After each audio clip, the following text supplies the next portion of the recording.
read the description of the broadcast as well. They like it, share it. Invite your friends, invite your not so friendly friends. Tell them that Mayegun today, Mayegun is live. Nearly 4 years ago, the criminal government, the murderous regime of Muhammadu Buhari, they committed an international crime that up to this moment, they have not been held responsible for that infraction. What was that crime? It was the moment they sold a lie to Kenyan authority so that they could help them kidnap Mazi, Nnamdi Kanu. They did succeed in kidnapping him.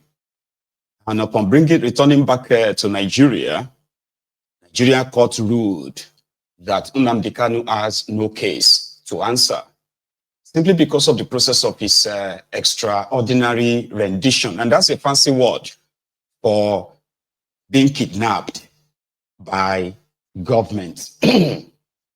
So the last time was when the trial, what they call the retrial, which is now being led being headed by Justice Omotosho, the man who for the first time seemed to have shown, or pretty much showing, that he intends to administer justice. It is a reality. However, it is just what we have. And what is that? Initially, when Nnamdi Kanu passed through the same legal system, Nigeria was shamefully disgraced because they made so much allegations. Some of them made up, trumped up charges that couldn't really stand the test of time in their own courts. So they lost. And that was why it got to their Supreme Court, and their Supreme Court chickened out by returning back to the trial court. Now, at the trial court, where the same supposed made up evidence, nonsense like and all that they made up as their defense, IPOB is a violent organization. IPOB is trying to, cause war in Nigeria and all those things. But they couldn't really link any of this. All of their made up nonsense in the media. They couldn't prove any of that in their courts. I mean, even if you, I keep saying this, even if you don't like him, there are many people that will tell you that they don't like Nnamdi Kanu for this reason, for that reason. It doesn't really matter. When it comes to justice, it should be blind, which simply means if you allege, then you have the onus of, proving, or proof rather, is to you. And this is why it's obvious that their charm trial is not because of any crime has been committed by Nnamdi Kanu. Rather, it is an effort to try to keep him in their detention, and hopefully the movement that he leads, the indigenous people of Biafra, IPOB, will fizzle out. But they are wrong. So back to their retrial. So the last time when Mazi Nnamdi Kanu was asked to speak upon the evidence upon which they said he signed, like these were his own statements, and then the evidence they extracted, most of them they claim to be from his broadcast, where they said he commanded people to do this and do that. However, Nnamdi Kanu said, yeah, I did sign that statement, but it was extracted from me under duress, meaning through torture and so many other things.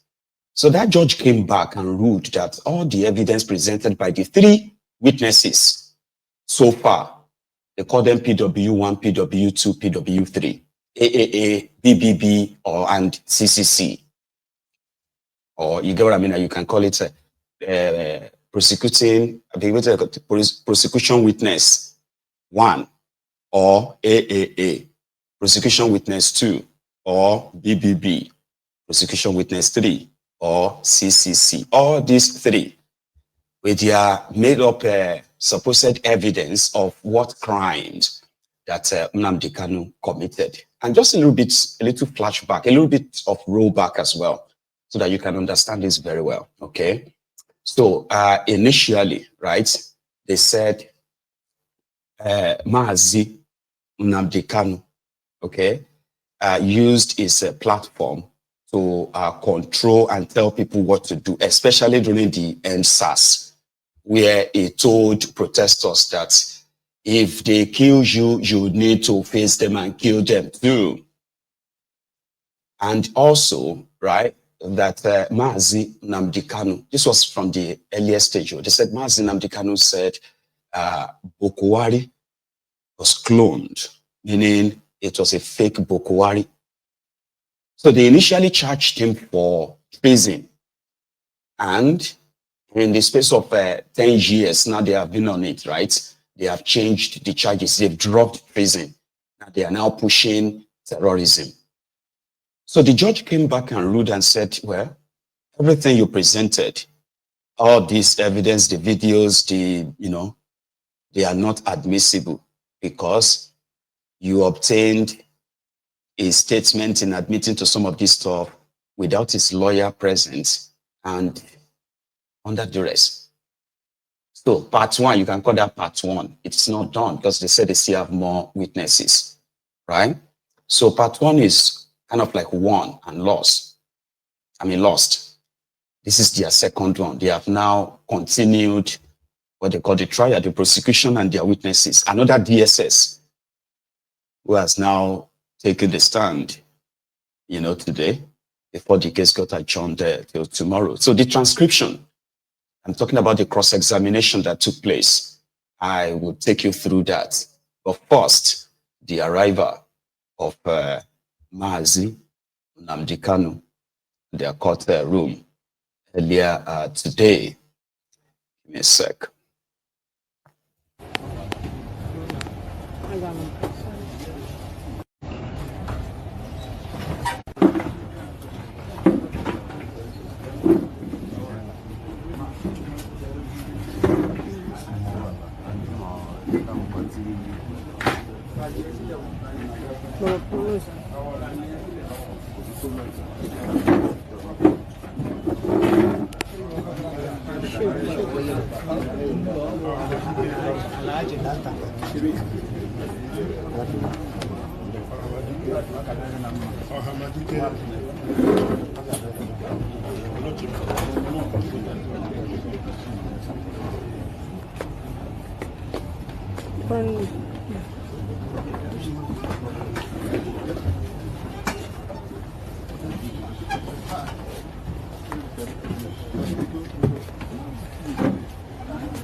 So, for over 1,300 days, they have locked him up, tortured him, used every means to demoralize him. They've pampered him. They've made him offers. There was a time when the only offer on the table was that he would come out and, denounce IPOB and say it's not part of it anymore, and the rest of that, stop campaigning for or advocating for Biafra. An offer that he rejected, which every one of these rogues believes that is the reason why he's still in detention. However, as their case continued, or their charm case continued today, right?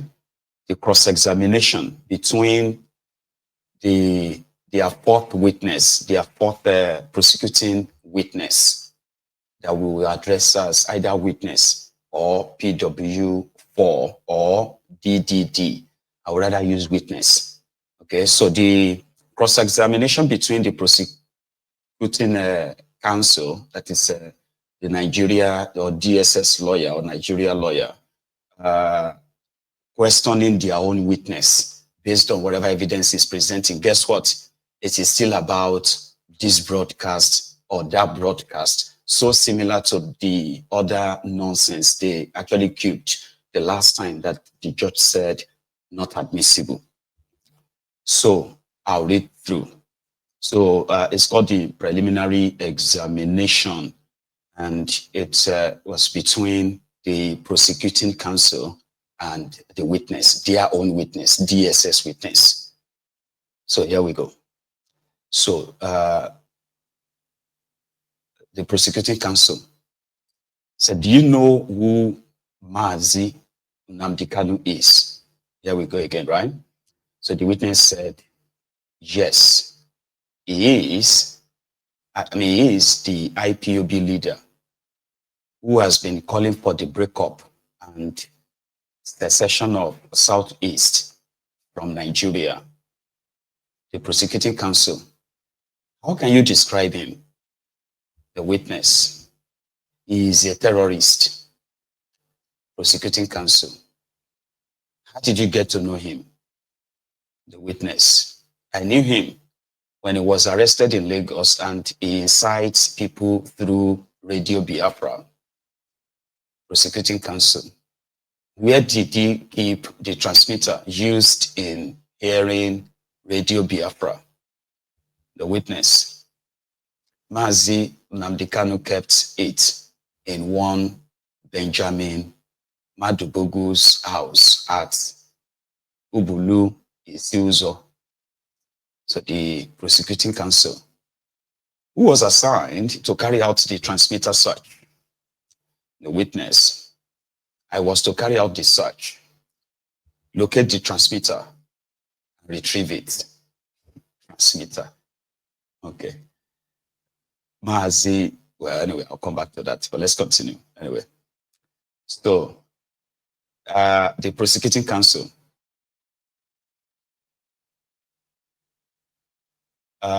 moved forward to the witness box and showed the masked witness the search warrant for the transmitter. So meaning, remember, their witnesses are masked. Okay, so their faces are not shown as well.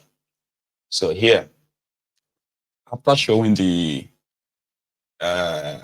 witness a copy of what is believed to be the search warrant for the transmitter, so the counsel asked, in whose name was the search warrant issued? So the witness said, in the presence of Madubogu at his house in Obuluisi Uzo. I don't know that if I should pronounce it as one word. Now note, they said the presiding judge at this point raised his eyebrow on the live report and transcription of court proceedings, right? So remember, he's already frowned at that he wouldn't want the court proceeding or the transcription of the court proceeding to be published online. You get what I mean now, but it still has to be reported, isn't it? Anyway, so let's continue. I said the prosecution counsel, I said, is what you are holding in your hand now the same video that was handed over to you for the transmitter investigation? The witness said, yes, it is. So they presented or tendered the video evidence, right, to the judge, and they marked it as exhibit. So the counsel continued. What were the content of materials found during the raid of Benjamin Madubogu's house? The witness said 2 pump actions was found in the container. Chimezie moved household stuff. I was asked to keep the container. Mazi, Nnamdi Kanu, and Chimezie came and inspected the container. Then the prosecution counsel, in your 25 years of work in the Southeast, how would you describe the atmosphere of the Southeast? The witness, life has been made difficult due to IPOB activities, IPOB committing terrorist acts. The counsel, are all members of IPOB ESN2, the witness, yes, they enforce Mazi Nnamdi Kanu's instructions. They attack security agents, especially Hausa Fulani. So everyone in the courtroom laughed, reported. Now, the examination of the witness kind of like continued at this point. So the prosecution continued. How do you identify ESN? The witness, they move in large groups. ESN engages in more of guerrilla warfare. Mazi Nnamdi Kanu gives instructions through Radio Biafra, especially on Biafra Day, May 30th, for them to attack, especially government agencies. Our facility listened to all MNK Mazi Nnamdi Kanu's broadcasts. Do you see that lie? So then the prosecution counsel said applies to play the broadcast of May 29th. So Mazi Nnamdi Kanu broadcast being played then as ended. Okay, so they said the prosecution decided to discontinue the first broadcast. Why? Right? So they reviewed. They said they reviewed Nnamdi Kanu's broadcast where he boldly said, "No business person, no mosque or churches should be touched." Do you get that now? They were trying to play a video where they claimed that IPOB members, they move in large groups, they attack people. So they are saying that the IPOB is the same as the ESN. So if you are an IPOB member, you are an ESN member. So a misrepresentation that is intentional. Do you understand?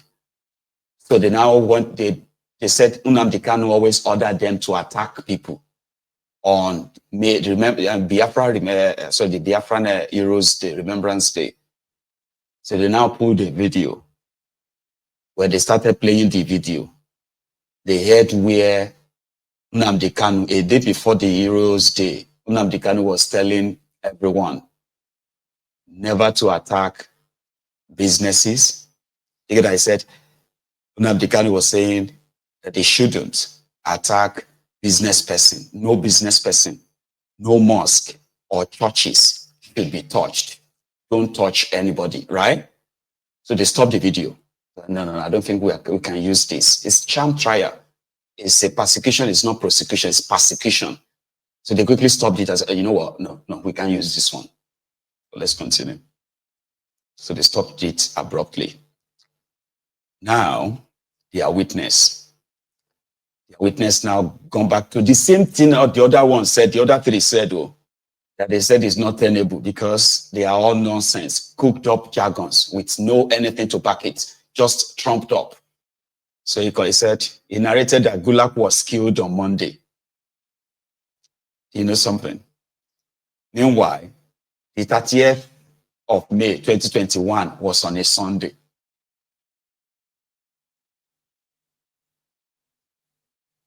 Sit at home. That Simon Ekpa came to popularize. It turned to Monday. They were trying to make that as Nnamdi Kanu's pronouncement. By 2021, there's nothing like sit at home on Mondays. Nothing. I mean, there's nothing like that. You know? But the effort is to keep linking it. So they said, because Nnamdi Kanu said people should sit at home on the 30th of May. And Gulag was killed on that 30th of May. But guess what? Gulag was killed on Monday, the 31st of May, 2021. This is the same thing this is the evidence of how Nnamdi Kanu is